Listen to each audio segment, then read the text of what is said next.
लोढ़े दैया गे अइले शेरा वाली मैया गे चल फूल लोढ़े दैया गे डीजे सुमित सतीश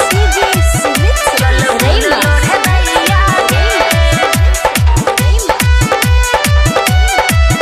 चल फूल लोढ़े दैया गे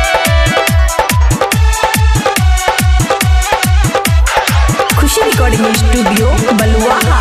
लेबे गाही के गोबर नीपब अंगना घर माही के चुंदरी चढ़ाइबे सब करे छे पुकार जेबे माई के दुआर श्रद्धा से शीश झुकाइबे लेबे गाही के गोबर नीपब अंगना घर माही के चुंदरी चढ़ाइबे सब करे छे पुकार जेबे माई के दुआर श्रद्धा से शीश झुकाइबे सुने सुने सखी बहिना गे अइले नवरात्र के महीना गे अइले शेरा वाली मैया गे चले फूल लोढ़े दैया गे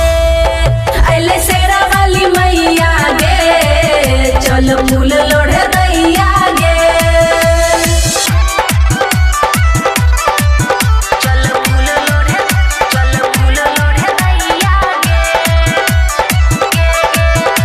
खुशी रिकॉर्डिंग स्टूडियो बलुआहा। जेबे पोखरी के ओर बोरा माटी लेबे कोर रच के दियारी बहनाइबे करी लेबे उपास सब है तही खास माई के हम मानेबे जेबे पोखरी के ओर बोरा माटी लेबे कोर रच के दियारी बहनेबे करी लेबे उपास सब है तही खास माई के हम मानेबे कहे रोशन दीवाना गे बाजे खुशी के गाना गे अइले शेरा वाली मैया गे चले फूल लोढ़े दैया गे अइले शेरा वाली मैया गे चल फूल लोढ़े दैया गे लेने हाथ फूल डलिया गे जेब सब सहेलिया गे अइले शेरा वाली मैया गे चल फूल लोढ़े दैया गे